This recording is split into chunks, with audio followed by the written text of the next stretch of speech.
Burning topic నేను Pratyusha. Greater Hyderabad municipal corporation, Cyberabad municipal corporation, Malkajgiri municipal corporation ఇకపై ఇలాగే ఉండబోతోంది గ్రేటర్ సిటీ. ఒకేసారి 27 మున్సిపాలిటీలు కార్పొరేషన్లని జిహెచ్ఎంసీలో విలీనం. నగర విస్తీర్ణాన్ని ఏకంగా 2000 చదరపు కిలోమీటర్లకు పెంచటం, దేశంలోనే అతిపెద్ద నగరంగా మార్చటం. ఇదంతా కేవలం పరిపాలనా సంస్కరణ మాత్రమే కాదు, ఒక పూర్తి స్థాయి రాజకీయ వ్యూహం కూడా. 2007లో వైఎస్ రాజశేఖర రెడ్డి హయాంలో జిహెచ్ఎంసీని ఏర్పాటు చేశాక గ్రేటర్లో ఇంత పెద్దగా ఈ స్థాయిలో మార్పులు జరగడం ఇదే ఫస్ట్ టైం. అసలు ఏ లక్ష్యంగా గ్రేటర్ ని 3 కార్పొరేషన్లుగా చేశారు? ప్రతిపక్షాలు ఎందుకని ఈ నిర్ణయాన్ని తప్పుపడుతున్నాయి? 3 కార్పొరేషన్లుగా మార్చడం వల్ల జరిగే ప్రయోజనాలేంటి? ఆ డీటెయిల్స్ పైనే ఇవాళ మన బర్నింగ్ టాపిక్.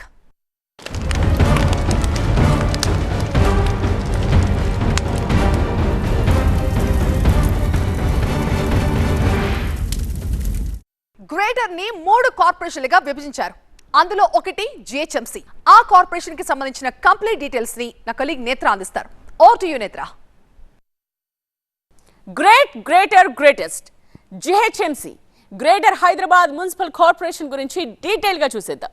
ఇదే కోర్ హైదరాబాద్ 3 కార్పొరేషన్స్ లో అతి పెద్దదని చెప్పొచ్చు ఇది. అండ్ 30 సర్కిళ్లు ఉన్నాయి ఇందులో, అండ్ 150 డివిజన్స్ ఉంటాయి. ఈ గ్రేటర్ హైదరాబాద్ మున్సిపల్ కార్పొరేషన్ లో జనాభా 70,11,000.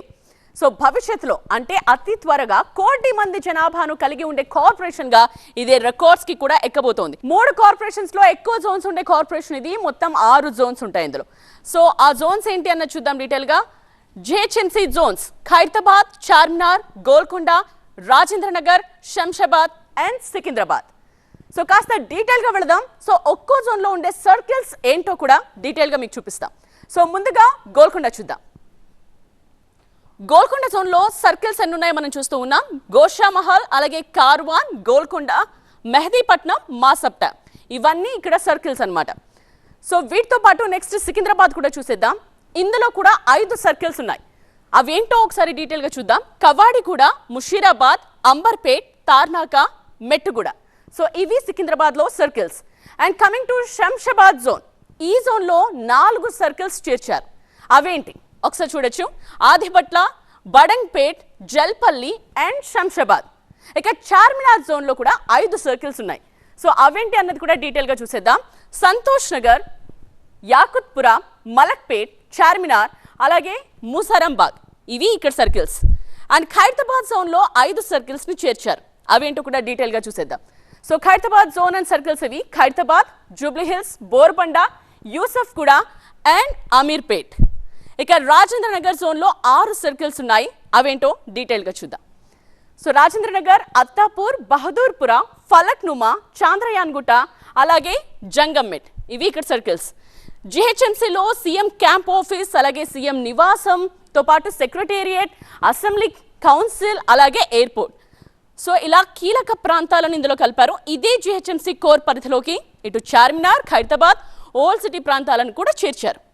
ఈ జిహెచ్ఎంసీ పరిధి ఎంత పెద్దదంటే పాత గ్రేటర్ పరిధిలో ఉన్నటువంటి ఖైరతాబాద్, చార్మినార్ జోన్స్, అలాగే సికింద్రాబాద్, ఎల్బీ నగర్ జోన్స్ లోని కొన్ని ప్రాంతాలు, అలాగే శంషాబాద్, జల్పల్లి, బండ్లగూడ, జాగీర్, బడంగ్పేట్, తుక్కుగూడ, ఆదిపట్ల, మీర్పేట్, తుర్కయాంజల్, పెద్ద అంబర్పేట్ మున్సిపాలిటీలను కలిపి ఖైరతాబాద్, సికింద్రాబాద్, చార్మినార్, గోల్కొండ, శంషాబాద్, రాజేంద్ర నగర్ జోన్స్ గా చేశారు.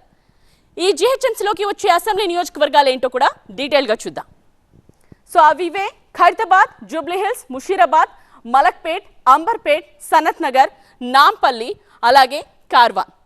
ఇక ఇబ్రహీంపట్నం, రాజేంద్ర నగర్, మహేశ్వరం నియోజకవర్గాలు మాత్రం పాక్షికంగా జిహెచ్ఎంసీలో కలిశాయి. And finally present GHMC commissioner గా ఉన్న ఆర్వి కర్ణన్ ను అదే పదవిలో కొనసాగిస్తూ ఉత్తర్వులు ఇచ్చింది ప్రభుత్వం.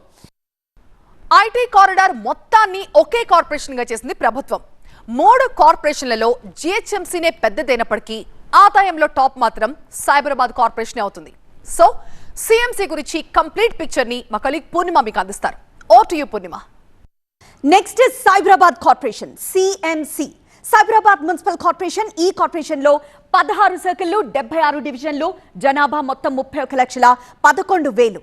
సో ఇది వెస్ట్ జోన్ కిందకు వస్తుంది. ఇందులో షేర్లింగంపల్లి, కుకట్పల్లి, కుత్బుల్లాపూర్ జోన్స్ ఉంటాయి. సో ఈ సైబరాబాద్ మున్సిపల్ కార్పొరేషన్ జనాభా మనం ఇందాక మాట్లాడుకున్నట్టుగా 31,11,000. అండ్ సైబరాబాద్ కార్పొరేషన్ లో మొత్తం 3 జోన్లు ఉంటాయి.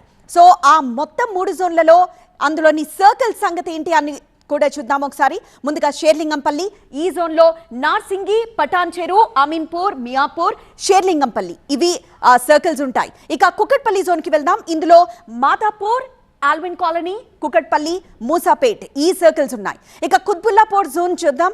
ఈ జోన్ లో చింతల్, జీడిమెట్ల, కొంపల్లి, గాజుల రామారం, నిజాంపేట, దుండిగల్, మేడ్చల్ సో ఇవి సర్కిల్స్ ఉంటాయి. వీటికి తోడు మణికొండ, తెల్లాపూర్, బొల్లారం, గుండ్లపోచంపల్లి ప్రాంతాలు కూడా సైబరాబాద్ కార్పొరేషన్ కిందకే చేరాయి.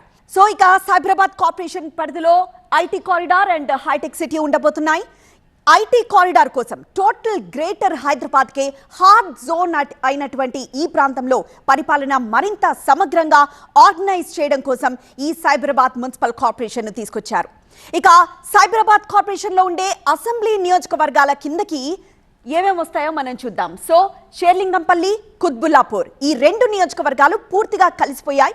ఇక పటాన్ చెరు, కూకట్పల్లి, మేడ్చల్, రాజేంద్ర నగర్ ఈ 4 నియోజకవర్గాలు పాక్షికంగా ఈ సిఎంసిలో కలిశాయి. ఇక next Cyberabad municipal corporation commissioner గా సృజనను నియమించింది ప్రభుత్వం. లుకిస్ట్ పాలసీ ఆల్రెడీ అమలవుతోంది. వెస్ట్ హైదరాబాద్ లో ఉన్న ఐటీ కారిడార్ ని ఈస్ట్ కి తెచ్చి ప్లానింగ్ జరుగుతోంది. దీంతో పాటే బిగ్గెస్ట్ రెసిడెన్షియల్ ఏరియాగా ఈస్ట్ హైదరాబాద్ ని మార్చాలి అనుకుంటోంది. అందులో భాగమే Malkajgiri municipal corporation. So MMC పై ప్రెజెంటేషన్ ని నా కలీగ్ విషిత మీకు అందిస్తారు. Over to you Vishita. ఇక మల్కాజ్గిరి కార్పొరేషన్, ఈ కార్పొరేషన్ లో 14 సర్కిల్ ఉన్నాయి, 74 డివిజన్లు ఉన్నాయి. జనాభా చూసుకున్నట్టయితే 32,52,000 ఉంది. ఇది ఈస్ట్ జోన్ గా పిలుస్తున్నారు. ఇక ఇందులో ఎల్బీ నగర్ జోన్ ఉంది, ఉప్పల్ ఉంది. మరి ఇందులో ఏమేం సర్కిల్ ఉన్నాయో ఒకసారి ట్రాక్ చేద్దాం. ఎల్బీ నగర్ జోన్ సర్కిల్స్ ని గమనిస్తే నాగోల్, సరూర్ నగర్, ఎల్బీ నగర్, హయత్ నగర్ గా తెలుస్తోంది. ఇక అంతేకాదు ఎంఎంసీలో ఉప్పల్ జోన్ సర్కిల్ ని గమనిస్తే గట్కేసర్, కాప్రా, నాచారం, ఉప్పల్, బోడుప్పల్ గా తెలుస్తోంది. పీర్జాదిగూడ, పోచారం, నాగారం, దమ్మాయిగూడ, గట్కేసర్, జవహర్ నగర్, తూముకుంటగా కూడా చేర్చారు. ఎంఎంసీ పరిధిలోని ప్రాంతాలు ఇవన్నీ కూడా మల్కాజ్గిరి కార్పొరేషన్ పరిధిలోకి వచ్చే అసెంబ్లీ నియోజకవర్గాలు చూద్దాం. Malkajgiri, Uppal, LB Nagar, cantonment. ఇక ఇవి పూర్తిగా మల్కాజ్గిరి కార్పొరేషన్ పరిధిలోనే ఉంటాయి. ఇక మేడ్చల్, కుకట్పల్లి, ఇబ్రహీంపట్నం, మహేశ్వరం ఇవి మాత్రం పాక్షికంగా మల్కాజ్గిరి మున్సిపల్ కార్పొరేషన్ కిందకు వచ్చాయి. మల్కాజ్గిరి మున్సిపల్ కార్పొరేషన్ కమిషనర్ గా వినయ్ కృష్ణారెడ్డిని నియమించారు. రెజొనెన్స్ కన్సల్టెన్సీ అనే company world's best cities report release చేసింది. అందులో 4 ఇండియన్ సిటీస్ కి ప్లేస్ దక్కింది. బెంగళూరుకి 29వ ర్యాంక్, ముంబైకి 40వ ర్యాంక్, ఢిల్లీకి 54వ ర్యాంక్, హైదరాబాద్ కి 82వ ర్యాంక్. కానీ ఏ 3 ఏళ్ల తర్వాత మళ్ళీ అదే కన్సల్టెన్సీ రిపోర్ట్ తయారు చేసింది అనుకోండి, ష్యూర్ షాట్ గా హైదరాబాద్ వరల్డ్ లోనే టాప్ 20లో ఉంటుంది. ఎలా చెప్పగలనా? హైదరాబాద్ కున్న అడ్వాంటేజ్ అలాంటిది. గ్రేటర్ హైదరాబాద్ కాతిక, గ్రేటెస్ట్ హైదరాబాద్. ఇదో బృహత్ హైదరాబాద్. దేశంలోనే అతిపెద్ద నగరం హైదరాబాద్. ఔటర్ రింగ్ రోడ్ లోపల దానికి ఆనుకొనున్న 27 మున్సిపాలిటీలు, కార్పొరేషన్లను జిహెచ్ఎంసీలో విలీనం చేస్తూ తెలంగాణ కేబినెట్ కొన్ని వారాల క్రితం నిర్ణయం తీసుకుంది. ఈ డెసిషన్ వల్లే దేశంలో అతిపెద్ద నగరంగా ఆవిర్భవించింది. జనాభా ఎంతో తెలుసా? 1,45,00,000 ఉండొచ్చని రఫ్ ఎస్టిమేషన్. ఇప్పుడు ఔటర్ రింగ్ రోడ్ లోపలున్నదంతా గ్రేటర్ హైదరాబాదే కదా. ఆ లెక్కన జనాభా 1,70,00,000. బట్ అధికారికంగా జనాభా లెక్కలు తీస్తే ఆల్మోస్ట్ 2 కోట్లు దాటుతుంది. 2 కోట్ల మంది జనాభా ఉంటే సిటీ అనరు, దేశం కింద లెక్కేస్తారు. Belgium, Chile, Kazakhstan, Zambia, Bolivia, Romania ఈ దేశాల జనాభా కంటే హైదరాబాద్ లోనే ఎక్కువ మంది ఉంటారు జనగణన చేశాక. హర్యానా జనాభా 2,90,00,000. పంజాబ్ లో ఉండేది 3 కోట్లు. కేరళ రాష్ట్రం మొత్తం కలిపితే 3.5 కోట్లు. అంత పెద్ద ఢిల్లీలో ఉన్నది 2,10,00,000 మంది. హైదరాబాద్ లో 2 కోట్ల జనాభా. సో మన హైదరాబాద్ ఎంత పెద్దదో చెప్పడానికి ఇంతకంటే ఎగ్జాంపుల్స్ అక్కర్లేదు.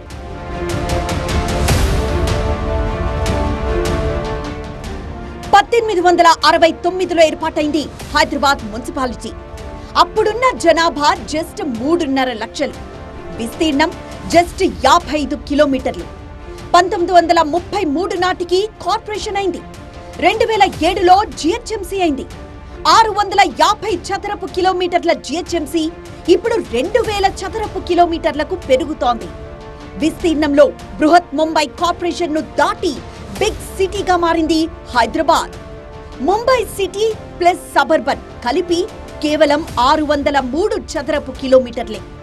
విస్తీర్ణంలో ముంబై కంటే పెద్దదే కాదు, సింగపూర్తో పోల్చితే ట్రిపుల్ సైజ్. ఇంత విస్తీర్ణమున్న సిటీ ఇండియాలోనే లేదు. అందుకే హైదరాబాద్ గురించి అంత ప్రత్యేకంగా చెప్పుకుంటున్నారంతా. ORR వరకు హైదరాబాద్ అంతా ఒకే నగరంగా మారితే ప్రపంచం కూడా దీని గురించే మాట్లాడుకుంటుంది.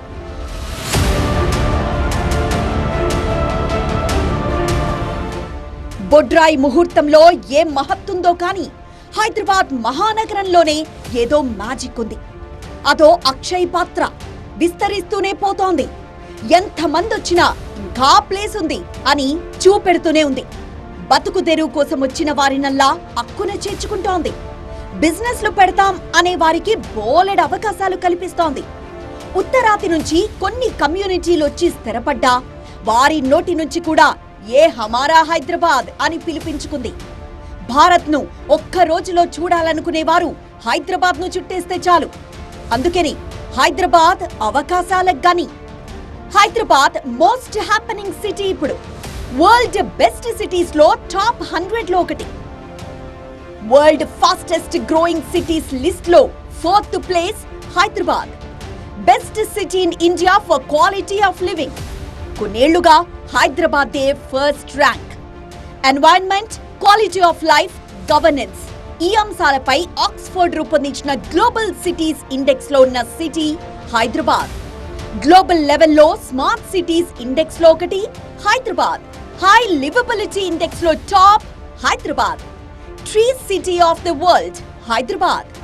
World green city award Hyderabad. Savills growth hubs index లో ఇండియా నుంచి 4 నగరాలుంటే అందులో ఒకటి హైదరాబాద్. ప్రపంచ వ్యాప్తంగా ఏ సర్వే తీసుకున్నా సరే అత్యంత వేగంగా అభివృద్ధి చెందే నగరాల్లో హైదరాబాద్ టాప్ 10 ప్లేస్ లోనే ఉంది. సో ఊరికనే రాదు ఇంత గుర్తింపు. హైదరాబాద్ ఎవరినైనా ఇమిడ్చుకోగలదు కాబట్టే ఈ అవార్డ్స్. ఆ కారణంగానే ఈ లెవెల్ అభివృద్ధి కూడా. హైదరాబాద్ చుట్టూ కొత్త కొత్త సిటీస్ నిర్మాణం జరుగుతోందంటే కారణం దేశంలోని ఎక్కడి వారైనా హైదరాబాద్ రావాలనుకోవడం, హైదరాబాద్ లో ఇన్వెస్ట్మెంట్స్ పెట్టాలనుకోవడం వల్లే. రీసెర్చ్ సంస్థలు ప్రపంచ వ్యాప్తంగా 230 నగరాలను పరిశీలించి అత్యంత వేగంగా అభివృద్ధి చెందుతున్న నగరాలను లిస్ట్ అవుట్ చేశాయి. అందులో ఒక సంస్థ ర్యాంకింగ్ 4, మరో సంస్థ ర్యాంకింగ్ 5. ఇలా ర్యాంకింగ్ ఇవ్వడానికి ఒక ప్రూఫ్ కూడా ఇచ్చాయి. 2018లో హైదరాబాద్ జీడీపీ $50 బిలియన్. 2033 నాటికి $200 బిలియన్ అవ్వడం పక్కా అని రాసిస్తున్నాయి. 10 ఏళ్లలో 4 గ్రోత్ అంటే మామూలు మాట కాదు. అందుకే ప్రపంచ పటంలో హైదరాబాద్ది ఒక స్పెషల్ ప్లేస్. దానికి తగ్గట్లుగానే తెలంగాణ ప్రభుత్వం డెవలప్మెంట్ స్ట్రక్చర్స్ నిర్మించుకుంటూ పోతోంది. జిహెచ్ఎంసీ విస్తరణ తెలంగాణ రాజకీయాల్లో ప్రకంపనలు క్రియేట్ చేసింది. ఇప్పుడు జిహెచ్ఎంసీ విభజన పైన అంతే రగడ జరుగుతోంది. గ్రేటర్ ని 3 కార్పొరేషన్లుగా విభజించడంపై విమర్శలు వస్తున్నాయి. ఇదంతా సీఎం రేవంత్ ఎలక్షన్ జిమ్మిక్ అని బీఆర్ఎస్ అంటుంటే, గ్రేటర్ లో ఓట్ల కోసమే విభజించారని బీజేపీ అటాక్ చేస్తోంది. కానీ ఇదంతా పాలనా సౌలభ్యం కోసమే అంటోంది అధికార కాంగ్రెస్. జిహెచ్ఎంసీ విస్తీర్ణంతో పాటే విస్తరణం కూడా మొదలైంది. పొలిటికల్ గా విమర్శల తాకిడిని ఫేస్ చేస్తోంది తెలంగాణ సర్కార్. రేవంత్ రెడ్డి నియంతృత్వ పోకడలకు, అప్రజాస్వామిక విధానాలకు ఇది నిదర్శనమంటోంది బీఆర్ఎస్. లేని నగరం గురించి తాపత్రయపడుతూ ఉన్న నగరాన్ని విస్మరిస్తున్నారన్నది గులాబీ పార్టీ విమర్శ. ఔటర్ రింగ్ రోడ్ వరకు విస్తరించడమే ఒక పెద్ద తప్పు అంటే, ఈ విస్తరించినటువంటి నగరాన్ని 3 భాగాలుగా విభజించడం అనేది పూర్తిగా ప్రజలకు అభిప్రాయానికి అభిష్టం మేరకు కాకుండా కేవలము తన ఒక రాజరిక పోకడలకు, తన నియంతృత్వ పోకడలకు నిదర్శనంగా దర్పణ పడుతూ ఉన్నాయి. ముఖ్యమంత్రి రేవంత్ రెడ్డి గారు తీసుకునే ప్రతి నిర్ణయం కూడా ప్రజలకు శాపంగా మారుతూ వస్తున్నది. ప్రజాభిప్రాయ సేకరణ లేకుండా ఏకపక్షంగా ఎలా విభజిస్తారు అని నిలదీస్తోంది కమలం పార్టీ. వార్డుల డీలిమిటేషన్ అస్తవ్యస్తంగా ఉందని, చట్టబద్ధంగా లేదని వాదిస్తోంది. మీరంటోన్న మౌలిక సదుపాయాలు ఏ విధంగా కల్పిస్తారో చెప్పాలని డిమాండ్ చేస్తోంది. దోస్తీ కట్టినందుకు మజ్లిస్ పార్టీకి రేవంత్ ఇచ్చిన రిటర్న్ గిఫ్ట్ అంటూ కొత్త డెఫినేషన్లు కూడా ఇస్తోంది బీజేపీ. కనీసము 10 మందితో చర్చిద్దాము, ప్రజాభిప్రాయ సేకరణ చేద్దాము, ప్రజలకు మేలు జరిగే విధంగా చర్యలు తీసుకుందాము. ఇందులో రాజకీయాలు లేవు. అది కూడా రాజకీయాలు లేనప్పుడు కొద్దిగా చర్చించి చేస్తే బాగుండేది. 1/2 స్క్వేర్ కిలోమీటర్ ఉంటే ఒక డివిజన్. ఈరోజు హైదరాబాద్లో ఒకటి 80 స్క్వేర్ కిలోమీటర్స్ ఉంది. మీరు డివైడ్ చేసినప్పుడు సమానంగా చేస్తే బాగుంటుంది కదా. కానీ మజ్లిస్ పార్టీ ఒత్తిడి మేరకు రాజేంద్ర నగరు, మహేశ్వరం సంబంధించినటువంటి మజ్లిస్ డామినేటెడ్ ఏరియా ఎంత తెచ్చి సెంట్రల్లో కలిపారు. కానీ అదంతా తూచని కొట్టిపారిస్తోంది రూలింగ్ పార్టీ.